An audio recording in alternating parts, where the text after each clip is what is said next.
Peterborough scored 4 against Weymouth for the second time this season. It's only half time, 4-0 thanks to Ryan Colcott with their latest goal. Sheffield United 2-0 against Middlesbrough, entertaining first half, but the home side in command against one of their promotion rivals.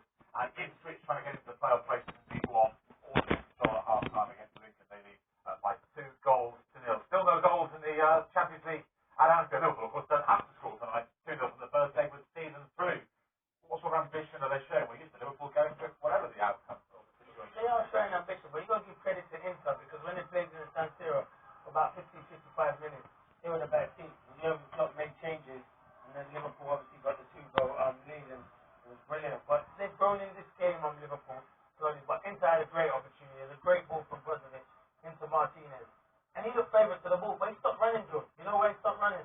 Because the best defender in the world took it into second gear, put the sprint on, and he said, you ain't getting nowhere near. As soon as he saw Virgil van Dijk come across, he just gave up, to be fair. And that is why, to me, he's the best centre-half in the world, because strikers are scared to play against him. Would you like playing against them? Yeah, I would have, because you want to play against him. I'm not saying I You wouldn't be scared. No, I'm not scared. I'm not scared of anyone, to be fair, but I respect him because he's a top striker, the best, but you always want to play against the best. And I think I might have been able to get one goal out of 60 appearances playing against him, but that's saying something. But no, he's world class and he's been outstanding so far, but no other chance. He's still no more. Yeah, marketing his troops as Liverpool go for an 8th successive Champions League win in the competition this season. Won all 6 for the first time in the group stage. Won the first leg in Italy. They have to be patient that night, and that's the key word tonight as well. Nilman, it is approaching half time. They've about 5 minutes to go. Half time, though, in the EFL, so let's show you how it's looking at the moment. And here we go. The Championship, no goals between Barnsley and Stoke. About 5 of the last 9 games these two have ended in draws. They're drawing at the moment. Barnsley could do with a win, though. 6 points from safety. Their game in hand on Reading, who are outside the bottom of 3. No goals either at Ewood Park. Blackburn against Millwall. Blackburn, who are struggling in front of goal of late. Just 1 goal and 1 win in the last 7 games, which is why they've dropped out of the top 2 reckoning for now. Millwall looking to win 6 in a row for the first time since 1999. It is 0-0 at the break. Bit of a surprise scoreline at Bournemouth, though. The team looking to go back into the top 2 tonight are being beaten by the side of the bottom of the division. 8 points adrift. Peterborough, they've lost 4 in a row coming into this, but they have taken the lead. Jack Marriott, who came into the side tonight, one of a number of changes made by Grant McCann, and it seems to be working. They've been able to get it for a lot of the match, but they've got the goal, and it's Jack Marriott who's got it against the run of play. It's 4th of the campaign.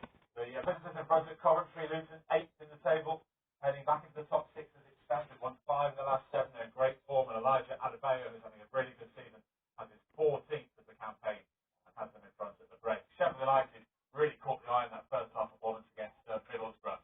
They lead 2 goals to 0 against one of their main rivals for a playoff place. Sander Berger was the first, he's 2nd of the season, and then Billy Stark 8 minutes later, having 2 minutes 6 seconds between the 2 goals, doubling the lead, and Sheffield United well on top and defensively so strong. Sheffield United side have only conceded 3 goals in the last 10 games turn this round, as well as it's going to make it. It's a big ask.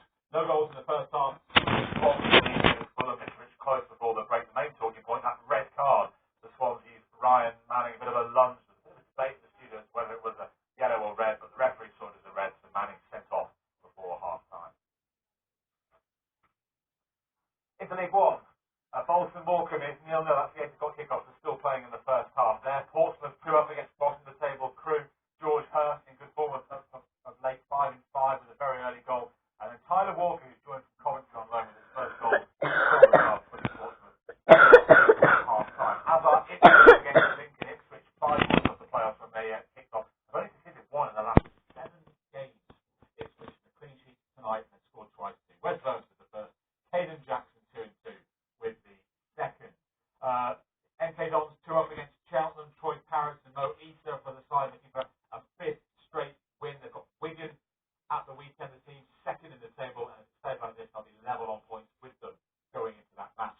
Plymouth just outside the playoff places when they kicked off, but leading AFC Wimbledon by Ryan Hardy's goal to 0.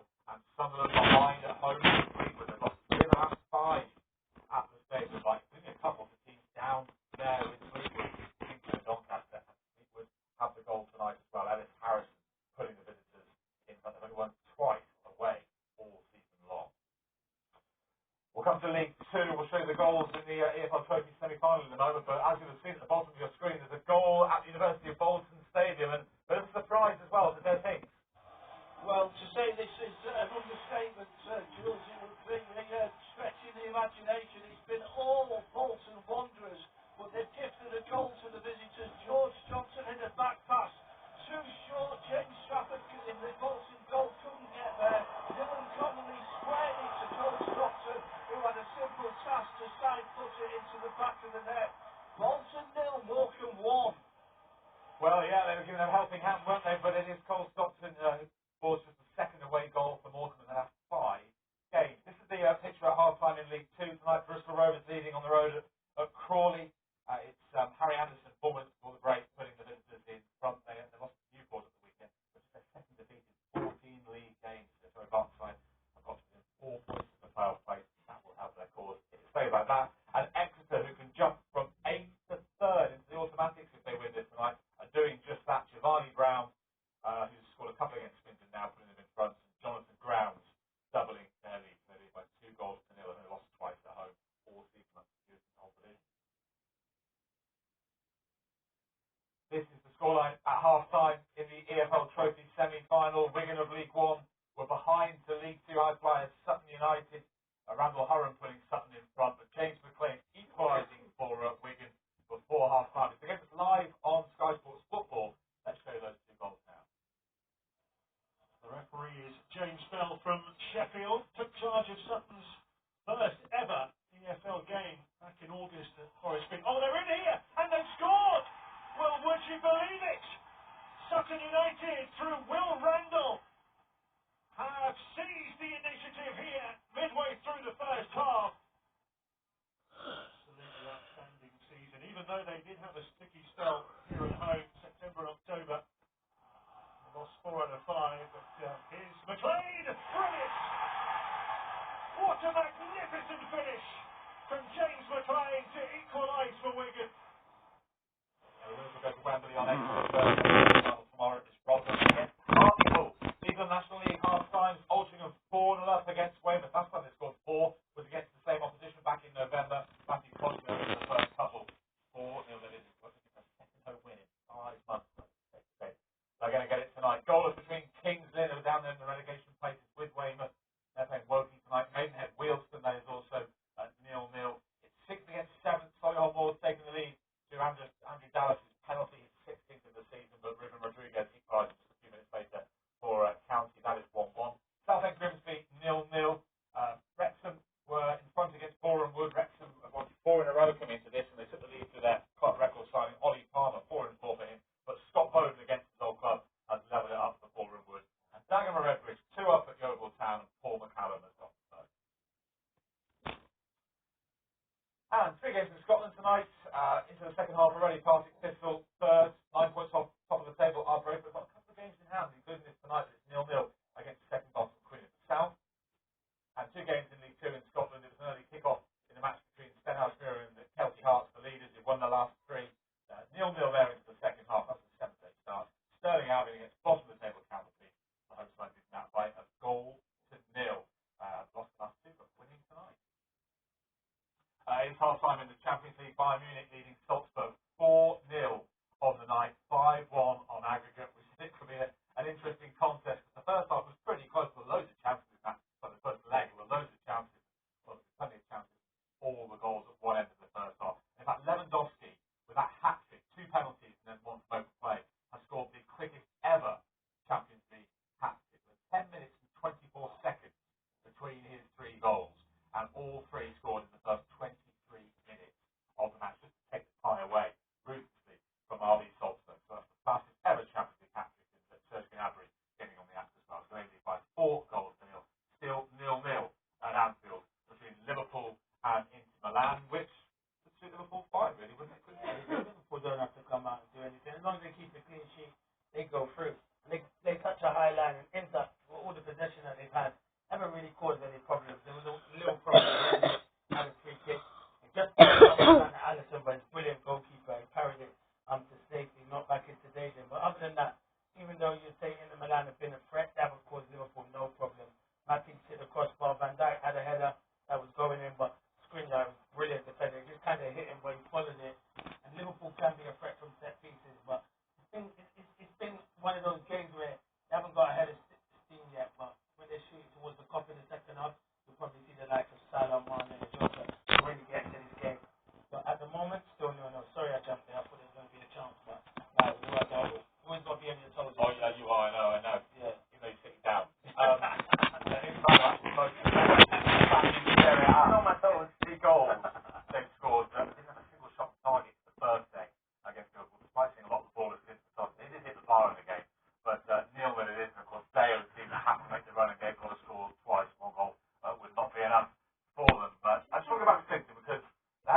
players back from injury tonight. Thiago was one of them. Matic was another, but they've got a concern over one of those players right now. He's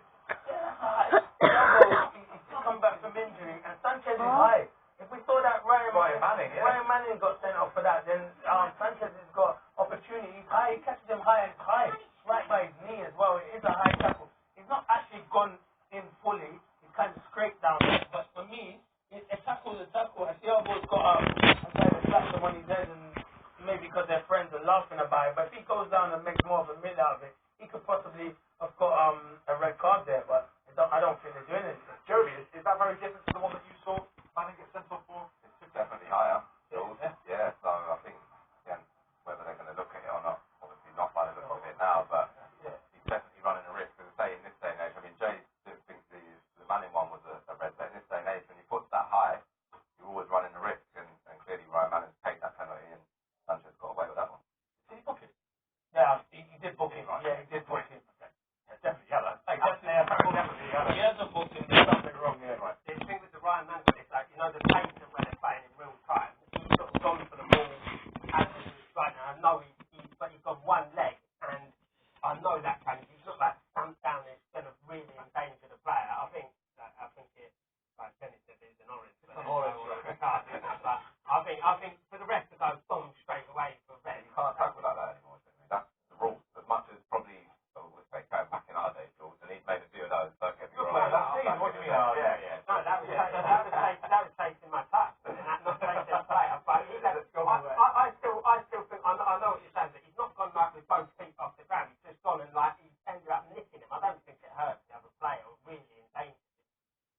That's why I think it's not a red. But Well, it's still very interesting, but we've got to get to a break because the second half is coming up. Thank you, chaps. Morecambe leading at Bolton. That is the half-time scoreline in the late kick-off. Still playing at Anfield. And there is a goal. We're going to go to a break before the second half gets underway, but it is underway in the second half at the Swansea.com stadium. And already a goal. We're talking about that Ryan Manning sending off for the home side. Has it cost them already, Joby? Right, we've talked about the change of momentum in the game, Jules, and Fulham have come out against Swansea, trying to play out with 10 men. We've seen it so often, get passed back here. Andy Fisher, nowhere really to go, just an aimless ball was a real horrible one to deal with. Great here, Carvalho squares it, Harry Wilson, into Mitrovic, who, again, doesn't need a more invitation than that to get another goal. You called it, Jules, didn't you, in terms of how many goals he scored against Swansea. He's not going to get an easier one than that. Terrible start to the half for Swansea, and it's going to be a real uphill battle from here. Yes, Rack Fulham. It really was, and Mitrovic needs no second invitation. Yeah, that's the fourth he scored against them this season alone, and it's the seventh Fulham goal in a row against Swansea that has been scored by that man, Alexander Mitrovic, who now has 35 for the season. And if you're keeping an eye on him, he's already overtaken the championship record of Ivan Toney. He is now 7 behind Guy Whittingham, obviously the Monday's second-tier record. He got 42 for Portsmouth back in 92-93. So Mitrovic now 7 goals behind that total. It is half-time at Anfield. The players coming off 0-0 between Liverpool and Inter Milan. Liverpool still 2 to the good on aggregate. We must take a break and then back for all the second half goals as they go into the EFL next. Here on Gillette Soccer Special.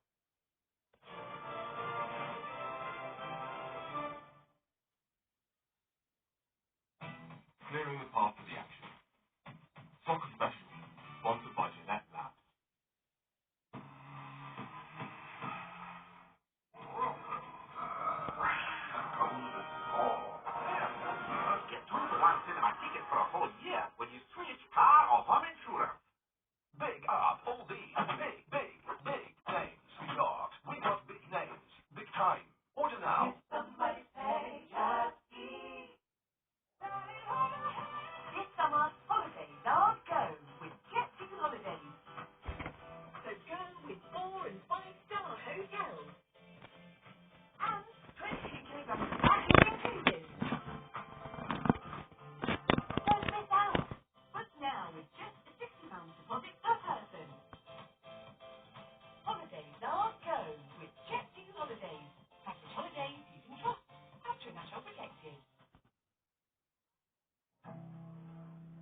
March in Sky Store.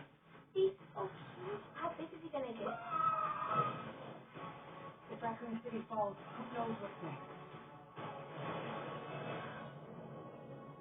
I've never seen you before. You're not Puerto Rican. Is that okay? Gucci needs no blood. It's time to take out the trash. With over 10,000 you'll in for a great month in Sky Store. Soccer Special, sponsored by Gillette Lab. Bottom of the table, Peterborough were in front against promotion hopefuls. Bournemouth at half-time, but that lead has not lasted long in the second half. Kenny Miller. No, it's been common, Jules. Ryan Christie equalises for Bournemouth. Again, he doesn't get too many with his right foot, but he's striding right through the heart of the Peterborough defence. He picks up about 40 yards out, drives at the heart, a brilliant run from Solanke, and he seems to just toe up with his right foot, and it just sneaks into the right-hand corner. It's 1-1, and they definitely deserve on the balance to play, possession, the chances they've had in this game. Third for the club, all at home for this season, and Bournemouth back in the game. They've got a good run of fixtures, really. If you think looking at the table, as they try and cement second place ahead of Huddersfield. This is the first of 3 games against bottom 4 sides, all at home. Versus Peterborough tonight, and then Derby against, and then it's Reading. So a big week or so for Bournemouth if they can make the most of it. Let's head off to Bramall Lane. They're in control against their promotion rivals Middlesbrough. 2-0 they're led at half-time. A lot resting on this game, and it's just spilled over in the last couple of minutes, Jamie. Yeah, I'm just trying to work. I can't really tell you. Peltier and Billy Sharp are both being first, but it all, you know, the usual, like, go in there and let's have a little bit of tea and a tunnel afterward, then nothing happens, but everyone piles on. Loves it, the bench spills out, getting excited, hate it when they do that. Stay on the bench, nothing to you. They all, anyway, they love it, don't they? And nothing will happen, we'll shake hands and cuddle after the game, like, don't worry about it, and carry on. But they weren't, and Peltier still looks like he's got the ump. I'm not quite sure, and Morgan gives White as well. The free players do the first work, as what usually happens, all to do with that, nothing really, I think. So that's probably the highlight of the first couple of minutes of the second half, was just kicked up. Sheffield United looking good to go above Middlesbrough into the table. Another game affecting the playoffs. Reckoning is Blackburn against Millwall, 0-0 at half-time. A mate of mine who's a big Blackburn fan just messaged me and said, why do you keep giving us all these stats about Blackburn not able to score and the problems they're having? Give us something positive for me and my boys. And have nightmares before he goes to bed. They've won 7 of the last 9 home games, Blackburn. There's a positive stat for you. But are they making it count winning right now? Andy Walker. Oh, Jules, the chances they're missing, it's painful. I mean, they're missing so many players, but they're creating chances. And if you want to see this save from Bielkowski, the Millwall keeper, Ryan Giles down the right-hand side, gets the ball into the box, it falls to Joe Rothwell, Bielkowski pulls off a magnificent save.